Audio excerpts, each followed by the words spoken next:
अभिवादन सत्कार करिए हरबंश नागोके का इस तभी मीडिया के चैनल में। क्षमा चाहूंगा, सॉरी फॉर इंटरप्शन।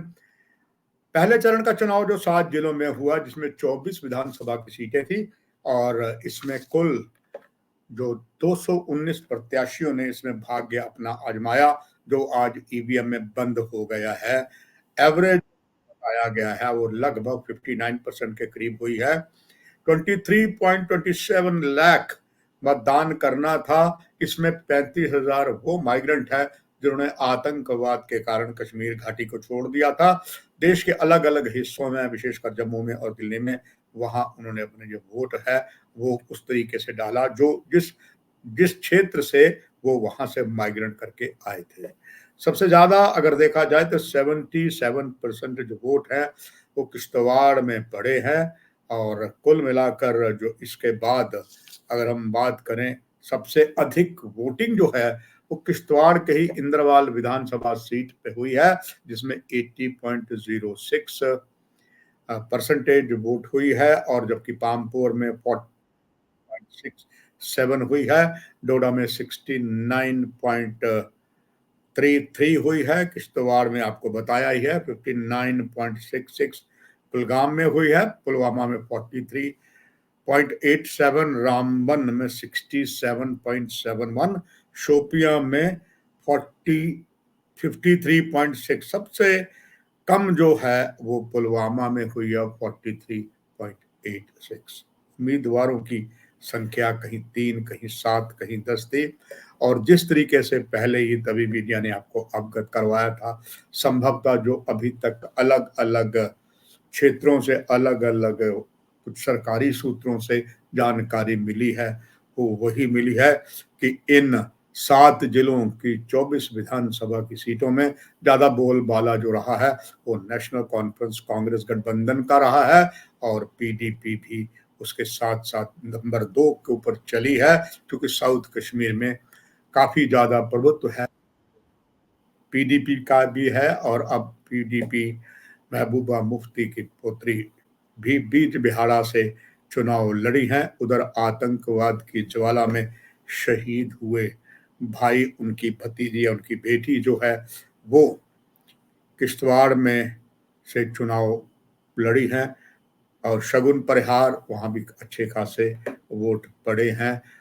लगभग शांतिपूर्वक माहौल रहा। 1-2 जगह छिटपुट घटनाएं हुई जिसे हम बहुत ज्यादा तूल नहीं दे सकते कुछ कारणों से, मगर कहीं भी ऐसी घटना नहीं हुई।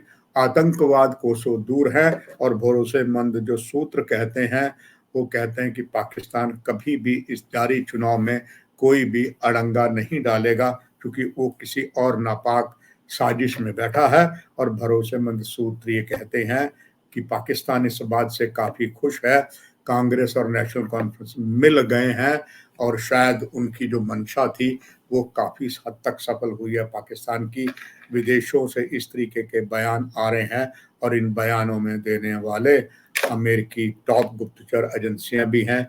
इसलिए पाकिस्तान इस समय यही जो संकेत आ रहे हैं, कोई भी आतंकवाद का कोई घटना नहीं करेगा। छुटपुट घटनाएं जो हो रही हैं वो कई बॉर्डर पर हो रही हैं, वो ऐसी नहीं है कि उसे गंभीरता से हम लिया जाए। ये बात अलग है कि मीडिया में कुछ स्थानों पर इसे तूल दे दिया जाता है, मगर कहा जाता है करत करत अभ्यास जरमत हो सुजान की कहावत हमारे मीडिया मित्रों पर भी पड़ती है। हमें हर तरीके से देखना है, 4 दिशाओं नहीं 10 दिशाओं में, कि पाकिस्तान की जो नापाक साजिश है। और ये हकीकत है, भाजपा ने कई जो गलतियां की हैं और पुरानी जो कहावत है लम्हों ने खता की सदियों ने सजा पाई, ये जम्मू कश्मीर में हो रहा है। काश भारतीय जनता पार्टी चेत जाती, या भारतीय जनता पार्टी अपने चुनाव प्रचार में अपनी बात कहती और सबसे अच्छा ताकतवर, या कह लीजिए सबसे अच्छा शिक्षित, सबसे दूरदर्शी होता है, अपनी गलती को स्वीकार करे। और ये भी कहा जाता है यदि आपने एक गलती कर ली है तो दूसरी गलती पहली गलती को सुधारने के लिए ना करें। दुर्भाग्य ये है, अभिमान तो बड़ों बड़ों का चला गया। भाजपा जिस तरीके से जनता में अपने आप को पेश की है, वो जनता से सच्चाई तो ये है, उससे आप इनकार नहीं कर सकते, वो जनता के मन में नहीं भाया है। ये जानने के बावजूद भी यहाँ के देशभक्त हैं, वो खून के आंसू पी रहे हैं क्योंकि जो कांग्रेस और नेशनल कॉन्फ्रेंस का गठबंधन है, भविष्य के लिए ये जम्मू कश्मीर के लिए ठीक नहीं है। और इसके बीच जिस तरीके से इंजीनियर रशीद आए हैं और जमाते इस्लामी के समर्थक इंडिपेंडेंट होके या उसके साथ कर रहे हैं, प्लस साथ ही साथ नेशनल कॉन्फ्रेंस भी लगभग उसी राह पर गलतियां कर रही है जिसमें काफी कुछ भारतीय जनता पार्टी ने की है। अक्सर यही कहा जाता है, एक उंगली अगर आप कहीं उठाते, तीन उंगलियां अंगूठा आपकी तरफ आता। आप अपनी बात बताइए, और खास करके बात हम करें नेशनल कॉन्फ्रेंस और पीडीपी की, वो ज्यादातर कांग्रेस की वो ज्यादातर आरोप इंजीनियर रशीद पर लगा रहे हैं, वो उसका आदमी है, वो उसका आदमी है। इसकी बेहतर वो अपना बताएं, मगर जो वादे नेशनल कॉन्फ्रेंस ने या कांग्रेस अपने चुनावी घोषणा पत्र में किए हैं, वो तो आप कह सकते हैं ना नौमन तेल होगा ना राधा नाचेगी। खास करके कांग्रेस के घोषणा पत्र में दो मुद्दों को छोड़कर जो मन को भाए हैं, कैसे आप 370 को हटा सकते हैं, कैसे आप जम्मू कश्मीर जो झूठी है उसको राज्य का दर्जा दे सकते हैं, ये तो केंद्र ने करना है, क्योंकि आपके पास 2/3 मेजॉरिटी नहीं होगी, ना ही कोई ऐसा अधिकार है। अब तो आपके सर के ऊपर यहाँ का लेफ्टिनेंट गवर्नर भी बैठ गया है, जैसे दिल्ली में है, तो आपको एक अगर चपरासी भी लगाना होगा, उसके लिए भी आपको गवर्नर की इजाजत, लेफ्टिनेंट गवर्नर की लेनी होगी, तो इतना आसान नहीं है। ये बात अलग है कि भाजपा से जो नाराज लोग हैं, भाजपा के जो अंदर बहुत से रुष्ट नेता है, भाजपा अब अगर यहाँ बहुत कम सीटें लेती, जो लग रहा है, अगर आज की देखें 24 सीटों में तो भाजपा कह रही थी, तो नहीं लगता कि कहीं भी उन्हें साउथ कश्मीर से कहीं वो सीट ले पाए।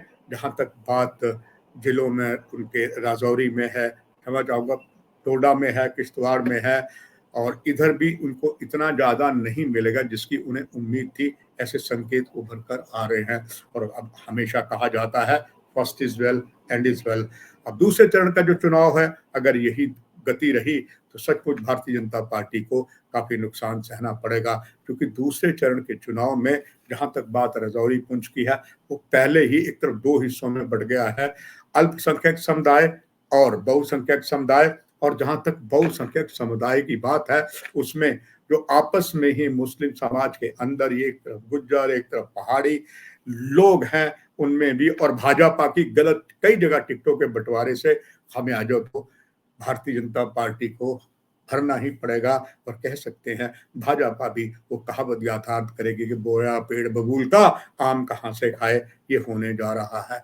तो कह सकते हैं जब फर्स्ट इज नॉट वेल, तो how you can feel the last is also well, क्योंकि सेकंड में ये चुनाव है और थर्ड में तो सारी जो मेन जम्मू का क्षेत्र है, कुछ और क्षेत्र वहां पर चुनाव है, और वहां पर चाहे जिला जम्मू है, जिला सांबा है, जिला कठुआ है, इसमें भाजपा को पहले नाको तने चने चबारे पड़ रहे हैं उनकी नीतियों से। एक तरफ पार्टी के अंदर मतभेद, और दूसरी तरफ किसी भी यहाँ के 10 सालों में किसी का जम्मू वालों का कोई काम नहीं हुआ, चाहे वो एम्प्लॉयमेंट की बात थी या परमानेंट की बात थी। डेली वेजर एड़ियां रगड़ रगड़ कर मर गए। यहां तक कि उन्होंने जब प्रोटेस्ट किया, सिर्फ उनके शरीर में एक अंडरवियर या पैंट होती थी ऊपर का शरीर, वो उतार देते थे कपड़े, ये विरोध जताने के लिए। वादे बहुत किए मगर किसी पर अमली जामा नहीं पड़ा।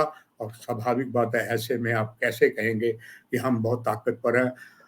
अलबत्ता गालिब, ये दिल को तसल्ली देने के लिए ये ख्याल है, और ख्याल भी की जगह ठीक है, मोदी है तो मुमकिन है, मगर हमने मोदी की जितनी प्रशंसा की जाए कम है।